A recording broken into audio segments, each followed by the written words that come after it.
Saya perlu menjelaskan sedikit ya terkait ocehan Denny Indrayana soal putusan MK terkait sistem pemilu yang dianggap bocor sebelum diumumkan. Denny Indrayana dengan penuh kepedean menyampaikan kepada publik melalui media. Berikut kutipannya.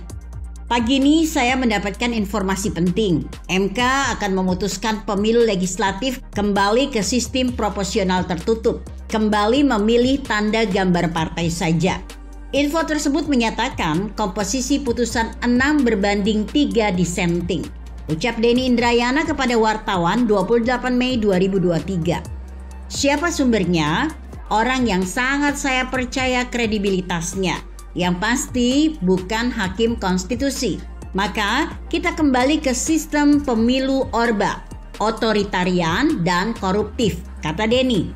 Saya tidak akan membahas materi ocehan Denny Indrayana, melainkan tata aturan dari klarifikasi materi yang disampaikan. Gaya yang diperlihatkan Denny Indrayana ini sesungguhnya sudah kerap muncul di media sosial. Lihat saja di YouTube, banyak konten yang tidak jelas sumbernya, namun sepertinya didapat dari sumber terpercaya. Jenis dan kategorinya bisa hoax jika tidak mampu membuktikan keaslian sumber. Jikapun benar dari sebuah sumber, belum tentu sumber tersebut benar alias valid. Bisa saja si sumber hanya mengarang sesuai imajinasinya saja. Atau bahkan Denny Indrayana sendiri yang ngarang dengan tujuan tertentu. Ada kasus rumor terakhir yang viral soal TNI mendukung pencapresan Anies. Apa bedanya dengan cerita Denny Indrayana? Jenisnya sama, yakni rumor. Tapi klarifikasi materinya berbeda. Jika klarifikasi materi yang disampaikan Denny Indrayana adalah kategori rahasia, sedangkan materi TNI kategorinya biasa saja.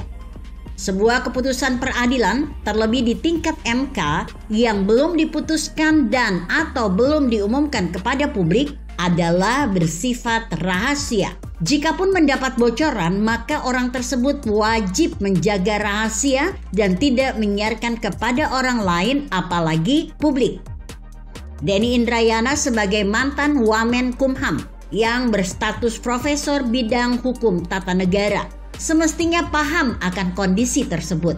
Denny Indrayana bisa dijerat hukum karena turut membocorkan rahasia putusan peradilan jika terbukti secara sah menyebar luaskan.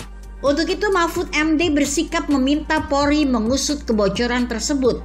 Kapolri Sigit sendiri berkemungkinan melakukan penyidikan atas kasus tersebut. Tentu yang akan diminta keterangan pertama sekali adalah Denny Indrayana sebagai saksi. Denny Indrayana kepada media bisa saja tidak ingin menyampaikan sumber informasinya. Namun kepada aparat, Denny Indrayana harus atau wajib memberikan keterangan selengkap-lengkapnya. Begitulah hukum acara pidana berproses. Bagi siapa yang bertele-tele atau muter-muter informasinya sementara dianggap dia mengetahui, maka Denny Indrayana dapat dituntut menghalang-halangi proses hukum yang sedang berjalan. Dalam hal ini, saya kira Mahfud MD cukup jeli dan pintar. Dia meminta Polri mengusut agar Denny Indrayana bisa diblejeti. Denny Indrayana yang dianggap benar oleh Beni Kaharman, Demokrat, justru menggali lubang sendiri. Padahal hanya untuk kasus materi yang tidak terlalu penting, soal sistem pemilu proporsional terbuka atau tertutup. Jika ingin menguak sesuatu, itu harusnya yang isu besar sekalian. Meskipun dituntut, tapi nama Denny Indrayana dianggap pahlawan. Dengan itu, publik akan paham ini bukan soal konten materi, melainkan terkait pembocoran rahasia sebuah lembaga negara, MK. Dalam hal ini bisa menjadi pembelajaran bagi masyarakat untuk tidak bermain-main dengan informasi, terlebih berkategori rahasia negara. Analisa saya, Demokrat memang sejak lama sudah menyuarakan MK memutuskan sistem proporsional tertutup.